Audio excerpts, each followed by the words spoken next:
Hi అండి, నమస్తే. నేను మీ స్వర్ణ. వెల్కమ్ టు మేకింగ్ విత్ స్వర్ణ. రొయ్యల పచ్చడి పక్కా కొలతలతోటి చేసి చూపిస్తానండి. మరి లేట్ చేయకుండా చూసేద్దామా? నేను కేజీ రొయ్యలతోటి మీకు పచ్చడి పట్టు చూపిస్తాను. రొయ్యలు శుభ్రంగా ఉప్పు నిమ్మరసంతో క్లీన్ చేసుకోవాలండి.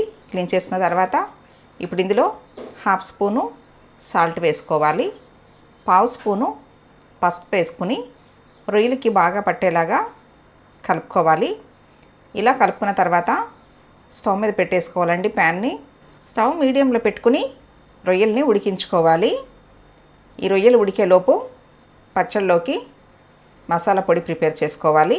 ఇప్పుడు స్టవ్ మీద ప్యాన్ పెట్టి అందులో 1 ఇంచు మసాలా చెక్క, అలాగే 2 యాలకులు, తర్వాత 5-6 లవంగాలు, తర్వాత 2 స్పూన్లు ధనియాలు, అలాగే 1 స్పూను జీలకర్ర వేసి స్టవ్ లో ఫ్లేమ్లో పెట్టుకుని వేయించుకోవాలండి. కేజీ రొయ్యలకి నేను మీకు చూపిస్తున్నాను. ఇలా వేయించుకుని చల్లారిన తర్వాత మిక్సీ పట్టేసుకోవాలి. చూడండి, మీకు 10 నిమిషాల తర్వాత రొయ్యలు చూపిస్తున్నాను. రొయ్యల్లో నుంచి ఇలా నీళ్ళు వచ్చినాయి కదా, మనం ఇంకా వేరే సపరేట్గా నీళ్ళేం పోయినవసరం లేదండి. రొయ్యల్లో నుంచే వచ్చే నీళ్ళతోనే మనం రొయ్యలు అనేది ఉడికించుకోవాలి. ఇప్పుడు మూత వేయకుండానే ఇలా కలుపుతూ ఉడికించాలండి, లేదంటే అడుగు పట్టే ఛాన్స్ ఉంటుంది. ఈ నీళ్ళన్నీ కూడా బాగా ఎగిరిపోయేంత వరకు కూడా ఉడికించుకోవాలి. గరం మసాలా పొడి చూపిస్తున్నానండి. చల్లారిన తర్వాత మిక్సీ పట్టాను. కంపల్సరీ చల్లారినాకే మిక్సీ పట్టుకోవాలి. ఇప్పుడు చూడండి, 10 నిమిషాలకి ఈ రొయ్యల్లో నుంచి వచ్చిన నీళ్ళన్నీ కూడా బాగా ఎగిరిపోయినాయి కదా, ఈ విధంగా ఉడికించాలి. ఇప్పుడు స్టవ్ మీద ప్యాన్ పెట్టుకుని ఆయిల్ పోసుకోవాలి. నేను పప్పు నూనెతోటి పచ్చడి పెడుతున్నానండి. మీరు ఈ ప్లేస్లో వేరుశనగ నూనెతో కూడా పచ్చడి పెట్టుకోవచ్చు. కప్పు ఆయిల్ పోసుకోవాలి, అంటే కేజీ రొయ్యలకి కప్పు ఆయిల్ పోసుకోవాలి. ఆయిల్ హీట్ అయిన తర్వాత ఇప్పుడు ఇందులో ఉడికించి పక్కన పెట్టుకున్న రొయ్యలు వేసుకోవాలి. స్టవ్ మీడియం టు హై ఫ్లేమ్లో పెట్టుకుని ఈ రొయ్యల్ని వేయించుకోవాలండి. అంటే మరీ ఎక్కువ వేయించకూడదు, ఎక్కువ వేయిస్తే గట్టిగా అయిపోతాయి. ఇప్పుడు ఇందులో ఫ్రెష్ అల్లం వెల్లుల్లి పేస్టు 2 స్పూన్స్ వేసుకోవాలి.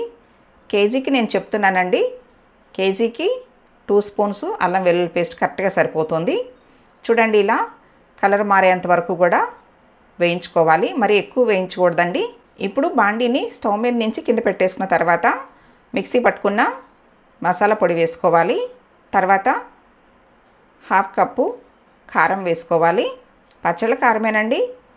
తర్వాత 1/4 కప్పు ఉప్పు వేసుకోవాలి. కల్లుప్పు మిక్సీ పట్టుకుని వేసుకోవాలండి.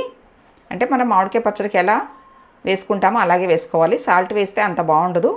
ఇదంతా బాగా ఇలా కలుపుకున్న తర్వాత ఇది కంప్లీట్గా పచ్చడిని చల్లారి పెట్టేసుకోవాలండి. చల్లారిన తర్వాత నిమ్మరసం వేసుకోవాలి. చూపిస్తున్నంత నిమ్మకాయ నేను 5 నిమ్మకాయలు రసం తీసి పోస్తున్నాను. పచ్చడి మాత్రం కంప్లీట్గా చల్లారిన తర్వాత మాత్రమే నిమ్మరసం అనేది వేసుకుని కలుపుకోవాలండి.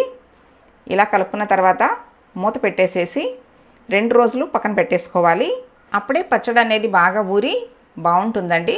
చూడండి, మీకు 2 రోజుల తర్వాత పచ్చడి చూపిస్తున్నాను. ఆయిల్ బాగా పైకి వచ్చింది కదా, ఈ మాత్రం ఆయిల్ ఉండాలండి పచ్చడిలో. కేజీకి 1 కప్పు పోసాం కదా, కరెక్ట్ క్వాంటిటీ కరెక్ట్గా సరిపోతుంది. మీరు కూడా తప్పకుండా ఇలా రొయ్యల పచ్చడి పట్టి మీకు ఎలా వచ్చిందో నాకు కామెంట్ చేయండి. నేను చేసి చూపించిన ఈ రొయ్యల పచ్చడి తయారీ విధానం మీకు నచ్చినట్లయితే తప్పకుండా ఈ వీడియోని లైక్ చేయండి. మీ ఫ్రెండ్స్ అండ్ ఫ్యామిలీ మెంబర్స్కి షేర్ చేయండి. ఫస్ట్ టైం నా ఛానల్ చూస్తున్న వాళ్ళు సబ్స్క్రైబ్ చేసుకోండి. Thanks for watching.